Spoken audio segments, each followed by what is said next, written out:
भाइयों बहनों,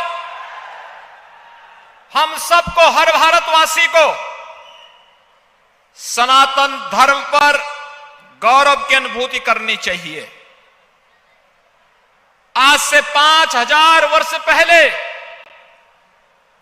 हमारा पवित्र ग्रंथ इस बात का उल्लेख करता है, दुर्लभम भारते जन्म मानुषम तत्र दुर्लभ, यानी भारत में जन्म लेना दुर्लभ है और उसमें भी मनुष्य के रूप में जन्म लेना अत्यंत दुर्लभ है।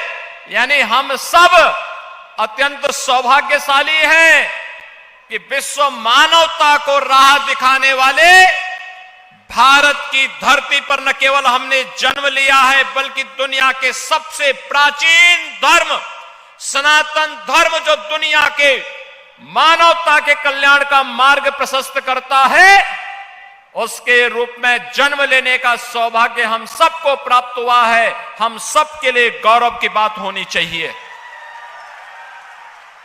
भाइयों बहनों, यह हमारे लिए इसलिए भी गौरव की बात होनी चाहिए, सनातन धर्म का मतलब है मानव धर्म, क्योंकि यही तो संदेश देता है दुनिया को। दुनिया में अन्यत्र कहीं नहीं देखने को मिलता है जो कोई ये उद्घोष कर सकता हो कि अयम निज परोवेति गणना लघु चेतसाम उदार चरिता नाम। तो वसुधैव कुटुंबकम का उद्घोष अगर कोई कर सकता है, हमारा सनातन धर्म ही कर सकता है। और सनातन धर्म के साथ छेड़छाड़ करने का मतलब मानवता के जीवन के साथ खिलवाड़ करना है। जो लोग अवैध धर्मांतरण के माध्यम से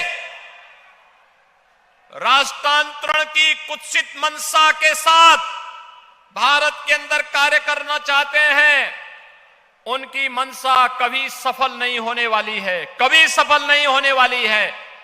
क्योंकि अब तो ये जागृत समाज उठ खड़ा हुआ है, आज हम उठ खड़े हुए हैं। याद रखना, भारत के अंदर हम सब मिलकर के रहेंगे। अगर हमारा देश सुरक्षित है, हम सब सुरक्षित हैं। दुनिया के अंदर कौन ऐसी जाति, मत और मजहब है जिसको उसकी विपत्ति के समय, उसके संकट के समय हमारे सनातन धर्म ने और हमारे देश ने उन्हें संरक्षण न दिया हो। हमने अतिथि देवो भव के भाव को सदैव प्राथमिकता दी है, लेकिन अगर कोई इसका दुरुपयोग करके आज जनसांख्यिकी परिवर्तन करने का प्रयास करेगा, तो फिर स्वाभाविक रूप से उसका भुक्तभोगी भी उसको बनना ही पड़ेगा। और इसके लिए कानून है, कानून के दायरे में ला करके सख्त कार्रवाई करनी पड़ेगी। इस बारे में हम सबको मिलकर के कार्य करना होगा। और मैं बंजारा समाज के अपने भाइयों से कहूंगा कि एक बार फिर से अंगड़ाई लेने की आवश्यकता है, अपने पौरुष को जगाने की आवश्यकता है, समाज को पढ़ाने लिखाने की आवश्यकता है। धर्म जागरण के सानिध्य में रह करके सनातन धर्म के मूल्यों और आदर्शों का अनुपालन करते हुए, अपने पूज्य संतों का सानिध्य लेते हुए, उनका मार्गदर्शन लेते हुए अगर हम मिलकर के कार्य करेंगे, तो हमारी एकता के माध्यम से कोई हमारी जनसांख्यिकी परिवर्तन करने का दुस्साहस नहीं कर सकता, कोई धर्मांतरण करने का दुस्साहस नहीं कर सकता। याद रखना, उत्तर प्रदेश का जो धर्मांतरण के विरुद्ध कानून हमने बनाया है, उस कानून में व्यवस्था हमने जरूर दी है कि अगर किसी कालखंड में कोई हिंदू किसी अन्य मत और मजहब में चला गया, वो वापस आना चाहता है, उस पर एक कानून लागू नहीं होगा, वो वापस आ सकता है, उसकी घर वापसी हो सकती है, लेकिन वह किसी अन्य धर्म में नहीं जा सकता। और यह व्यवस्था जो दी है, उस व्यवस्था को हम सब मान करके कार्य करेंगे, तो न केवल देश के अंदर अपने आप ही सनातन धर्म तो सबकी सुरक्षा का कवच है।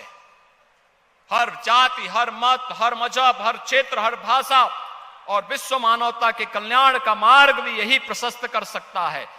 भगवान श्री कृष्ण ने कहा था, स्वधर्मे निधनम श्रेय पर धर्मो भयावह। अपना धर्म चाहे जैसे भी हो, उसमें मरना भी श्रेयकर है, लेकिन दूसरे का धर्म हमेशा भय कारक होता है, भय कारक होता है। भाइयों बहनों, जो लोग धर्मांतरण करवा करके राष्ट्रांतरण की कुत्सित मंशा के साथ घुसपैठ करना चाहते हैं, इनकी इस कुत्सित मंशा को सफल नहीं होने देना है। हमें एकजुट होकर के कार्य करना है, एकता के साथ कार्य करना है, मिलकर के कार्य करना है, एक भारत श्रेष्ठ भारत के निर्माण के लिए कार्य करना है। हम सबको मिलकर के अपनी एकता के माध्यम से सबका साथ, सबके विकास, सबका विश्वास और सबके प्रयास के इस मूल मंत्र को अंगीकार करना है और इसको अपने जीवन का हिस्सा बनाना होगा।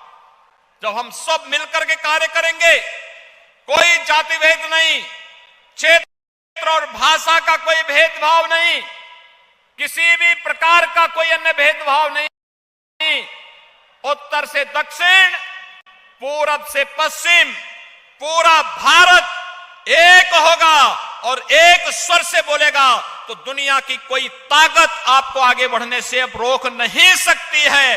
दुनिया ने कोरोना कालखंड में भारत की इस ताकत का एहसास भी किया है और उसी ताकत का एहसास आज धर्म जागरण आप सबको करा रहा है।